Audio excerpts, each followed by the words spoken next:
I rise in support of this resolution today. Dr. Martin Luther King has touched our hearts in many ways, but the experience that it has for me is teaching our children in the public schools about how a man committed to his ideals and his principles was able to use the structures and traditions and laws of our great nation to make our great nation a better place to be. And so today, I personally am indebted to members who will give us a book for our students, because that's like the very best gift that I could give to any of my children, and I am very excited about that. I thank Isidore Hall, and I thank Senator Mitchell for bringing her words that are touching forward. But most of all, I think that for all of us, that sending this book to our schools with our name engraved in the front to all the students of that school for 365 days a year, where they can look and remember that that's the best gift we can give. Thank you. Thank you, Senator Fuller. Senator Block. Thank you, Madam President. As chair of the California Legislative Jewish Caucus, I stand here, first of all, to thank Senator Mitchell and Senator Hall for bringing this forward, and also to honor on behalf of the caucus the work of Dr. Martin Luther King, and to celebrate a history of mutual support that our communities have. Civil rights is not merely a racial issue, not a gender issue, not a religious issue. Civil rights is a human issue. When the Mississippi Summer of 1964 was organized to break the back of legal segregation and to register black voters, an overwhelming number of young Jews volunteered from all parts of the United States. During that summer, white extremists killed 3 martyrs in Philadelphia, Mississippi. 2 of them, Andrew Goodman and Michael Schwerner, were Jews. A third, James Earl Chaney, was African American. All 3 were passionate civil rights leaders. They were brothers in arms. The Jewish community continues to stand in solidarity with the African American community to oppose discrimination and oppression wherever it may occur. Thank you.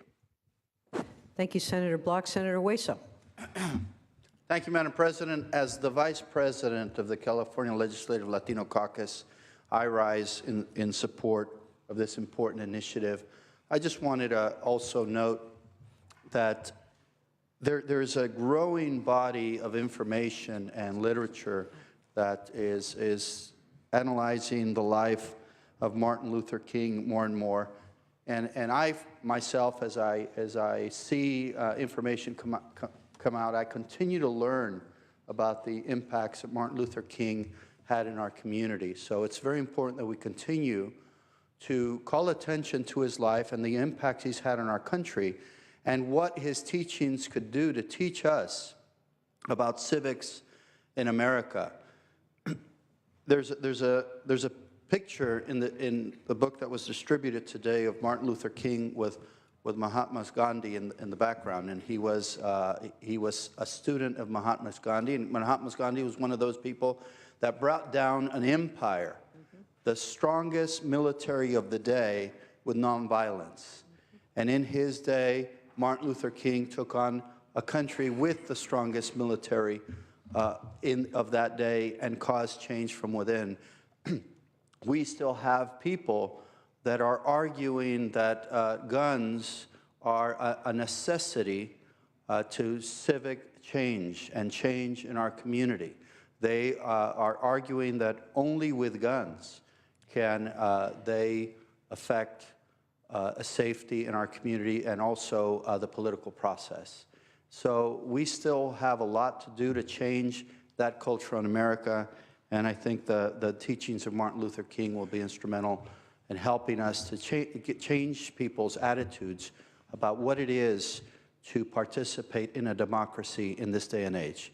Thank you, Madam President. Thank you, Senator Hueso. Senator Morlock, followed by Senator Pan.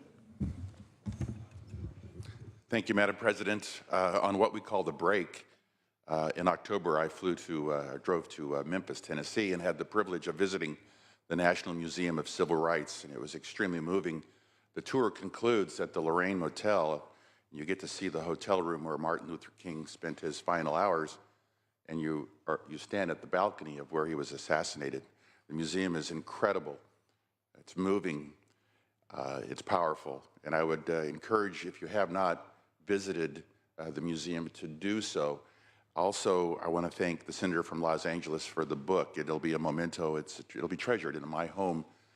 And I strongly support SR 53. Thank you, Madam President. Thank you, Senator Morlock. Senator Pan.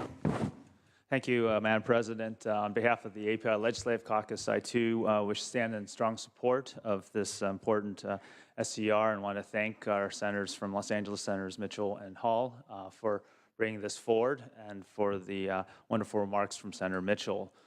Certainly, Martin Luther King is justly recognized for his example and his leadership, not only for the African-American community, but for all of us. And certainly those of us in the API community appreciate and welcome his example. And it's fitting that today we are recognizing him for all Californians as an example of what we should be doing to create a more just society and to ensure that we can try to achieve the dream that he outlined so well in his remarks at the state cap in Washington, D.C. Thank you so very much.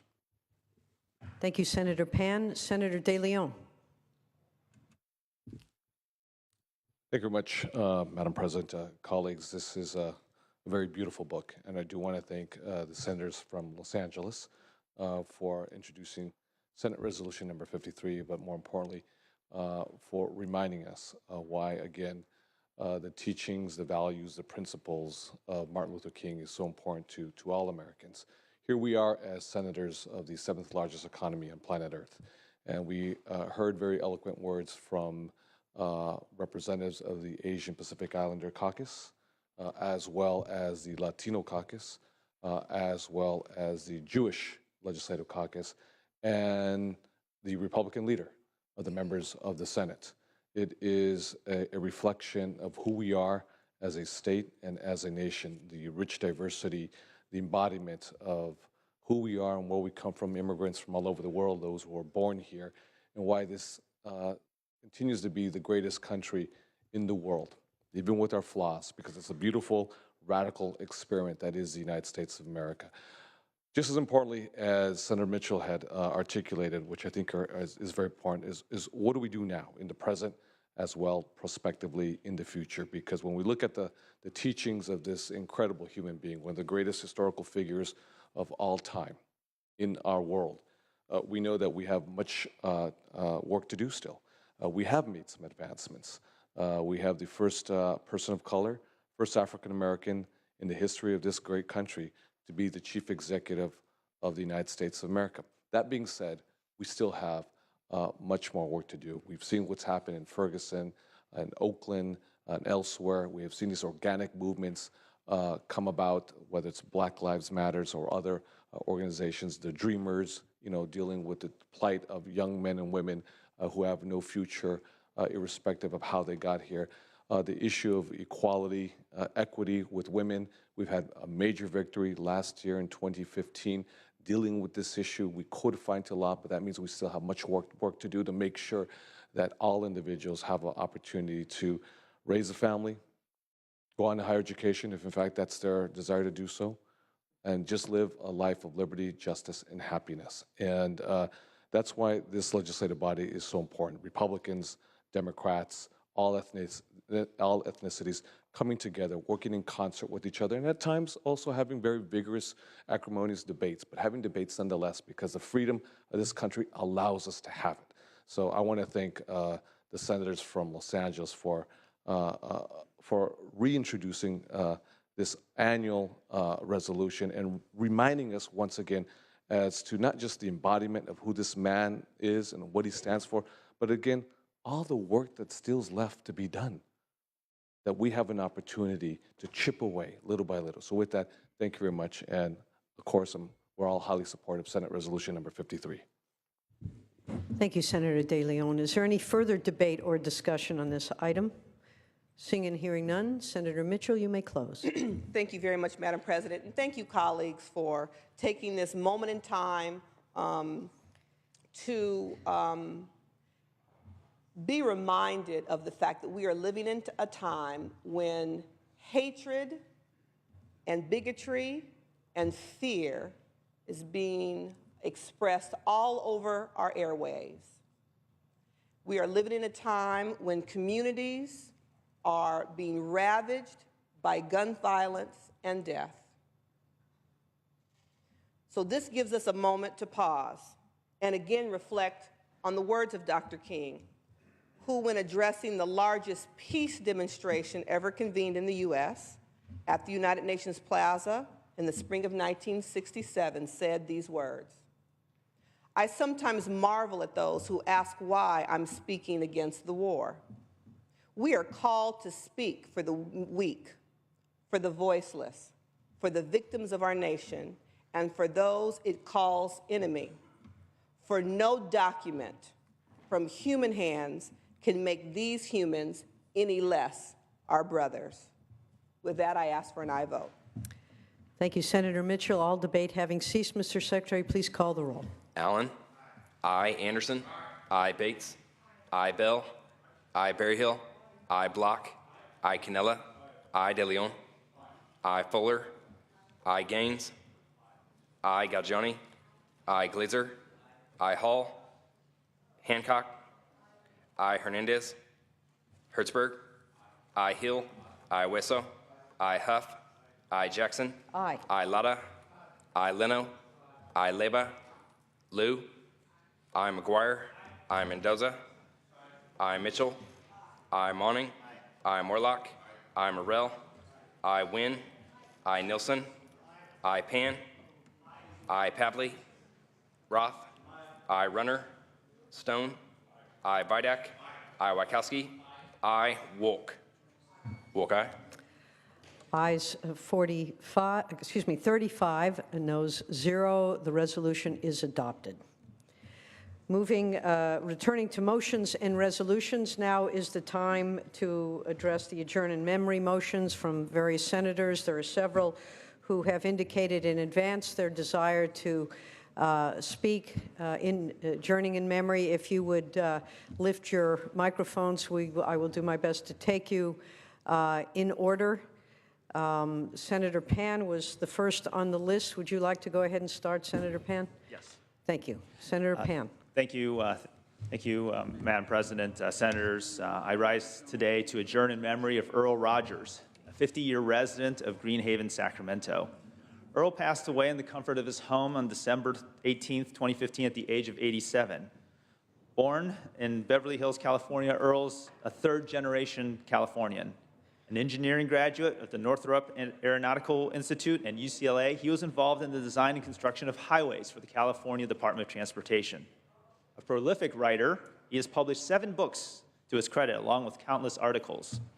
Earl was a lieutenant commander and flew the P-2V Neptune submarine hunter aircraft, and following his naval career, he continued his love of flying over half a century.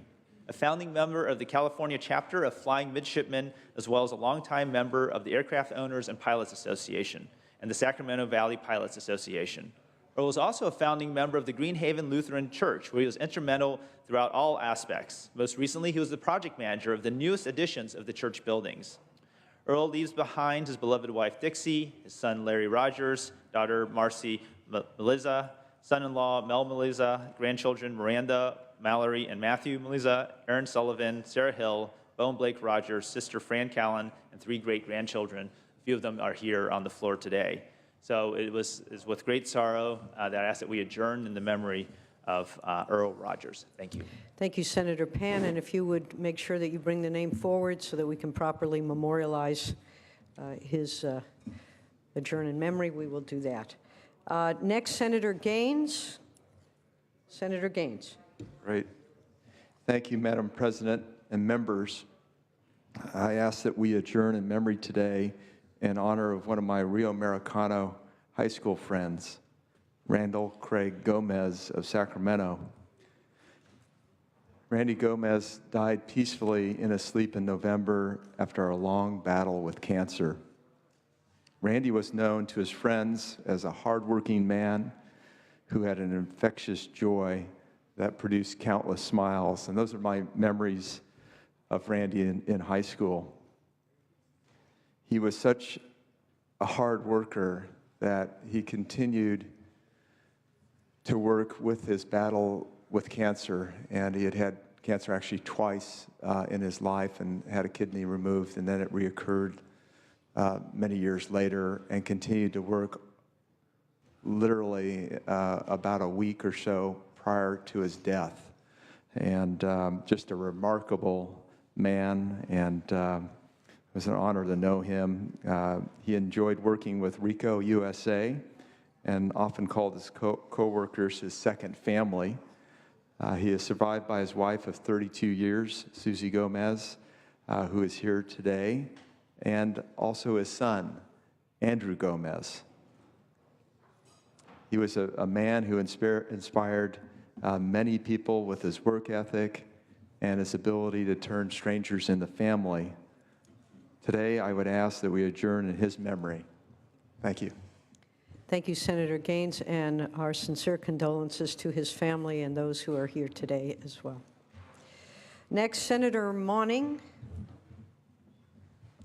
Thank you. Madam President, members, I rise to ask you to join in an adjourn in memory for Mr. Tracy Appel, longtime Legislative Council employee. Mr. Appel passed away peacefully at his home on New Year's Day. Mr. Appel worked for the Office of Legislative Counsel for 28 years. He most recently worked as a day shift office assistant messenger in legal support services on the 4th floor at 925 L Street. Tracy served as a messenger for much of his career at the Office of Legislative Counsel. He was a familiar face in the halls of the Capitol. Mr. Appel began his career in state service at the Department of General Services in 1976 as the youth aide, and then transferred to the Department of Transportation in 1979 as a maintenance and service occupational trainee. Tracy was hired at the Office of Legislative Counsel as a legislative clerk in legal support in 1991 before transferring to the position of office assistant in 1993. Mr. Appel had a passion for music, specifically the Beatles and classic oldies. He was particularly proud of his extensive collection of vinyl records and CDs that he owned and cherished. Tracy also enjoyed old TV shows, especially the Andy Griffith Show. Mr. Appel was very family-oriented and is survived by his 5 brothers, Clifford, George, Ronald, Timothy, and Rolf, and 1 sister, Darrell. He has numerous nieces and nephews who will miss their uncle greatly. We will miss seeing Mr. Tracy Appel in the halls of the Capitol. Members, I ask that you join in adjourning in the memory of Mr. Tracy Appel. Thank you. Thank you, Senator Monning, and again, our condolences to the family and to this House for losing one of its special people. Senator Anderson.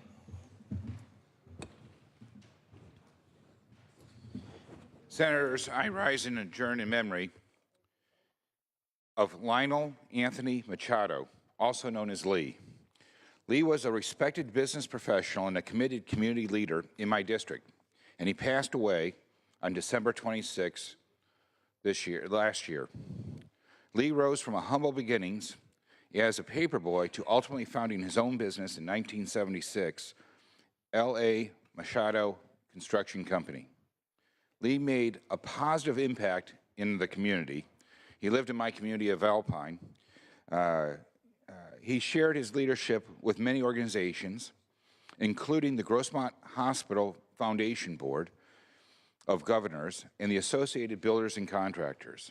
Out of the many awards, Lee was most notably received the congressional recognition for his services as a contractor for Sharp Hospice Care Lakeview Home residents. Lee's greatest accomplishments, however, were the lasting relationships he nurtured during his lifetime. If he was your friend, he was your friend for life. He was a father who always cared, supported, and stood by his family, not just on sunny days, but rainy days too. In his memory, he'll live on through us and his family members, including his beloved wife of 49 years, Dottie, his children, Blaine, and his wife, Leah, and Clayton, and his wife Lori, and also his grandchildren Christina and her husband Braden, Lauren, Gabriel, Ashley, all of them. He spread a great deal of love on all of them, and he was a man of an incredible heart. He truly cared about others. So I respectfully ask that we adjourn in memory of Lee Machado, my friend. Thank you, Senator Anderson, and please extend our condolences to his family. Senator Cannella. Thank you, Madam President. I rise to adjourn in the memory of Bill Blake of Merced. Bill passed away early Sunday, surrounded by friends and family after battling a lengthy illness. Born and raised in Merced, Bill worked on farms as a young man before joining the sheriff's office in 1971 at the age of 21. Bill worked 38 years for the Merced County Sheriff and was named undersheriff in 2003. Bill retired in 2009 after being elected to the Merced City Council, where he served 2 terms. While serving under 8 different sheriffs in every corner of Merced County, Bill investigated dozens of homicides and took hundreds of criminals off the streets. Bill is survived by 3 adult children, Billy, Tiffany, and Kevin happens to be a council member now in the city of Merced, and numerous grandchildren. Our thoughts and prayers are with the Blake family. Thank you, Senator Cannella. Senator Fuller. President and members, I rise today in memory of Joe Red Simpson. Having long been considered one of the last remaining pioneers of the Bakersfield Sound, Red passed away last week in Bakersfield at the age of 81. He was born in Higley, Arizona in 1934, and Red was one of 12 children born to John and Lily Simpson. Red grew up, along with others, in Little Okie, a village of shacks and dirt floors and tents off Bakersfield's Cottonwood Road. Those tents were largely inhabited by cotton and potato picking families that were displaced from their original homes by the Dust Bowl and the recession. Red joined the Navy, where he met fellow sailor musicians and started a band. Following the Navy, Red used the GI Bill to attend Bakersfield College, community college, a college that I attended. And we all in Bakersfield seem to have gone through its holes. But the call to music was too loud for him to ignore, and he eventually started playing piano and went on to write songs for Buck Owens and Merle Haggard, just to name a few. His many decades and his long career was one for the record books, and he is well known among country western musicians and music lovers. Just 2 years ago, Senator Vidak and I were on hand at a star-studded 80th birthday party at the Buck Owens Crystal Palace to present him with a resolution. And it was a good thing we did, just in time. Red is survived by his wife Joyce, son David, daughter Missy, a sister, Minnie Robertson, and 3 stepchildren, 14 grandchildren, and 24 great-grandchildren. Red Simpson's contributions to the music community in Bakersfield and across the country will be missed. He was a kind man, a modest man, a quiet man, but a man who made the most of almost no chance in his lifetime to become something special and unique, to inspire all of us. And with that, I'd like to ask for your thoughts and prayers for him today. Thank you. Thank you, Senator Fuller. Any other adjourn in memories? Any other items under motions and resolutions? Seeing and hearing none, if there is no other business, Senator De Leon, the desk is clear. Thank you very much, Madam President. Colleagues, we will reconvene floor session on Tuesday, not Monday, but Tuesday at 2 p.m. Please have a very safe journey back home, whether you fly or you're going to drive. I know it's foggy out there, so please be safe. I hope you have a very wonderful weekend with your family members, loved ones, colleagues back home. And for those who will be participating in Martin Luther King parades come Monday, I hope you really have a fantastic time. It's a wonderful time to reflect. It's a wonderful time to also think in the present, in the moment, what are we going to do policy-wise to really help improve the human condition for all individuals. So with that, thank you very much and have a wonderful weekend. Thank you, Senator De Leon. The Senate will be in recess until 3:30 p.m., at which time the adjournment motion will be made. We will reconvene Tuesday, January 19th at 2 p.m. Tuesday, the 19th, 2 p.m. Senators, We are adjourned.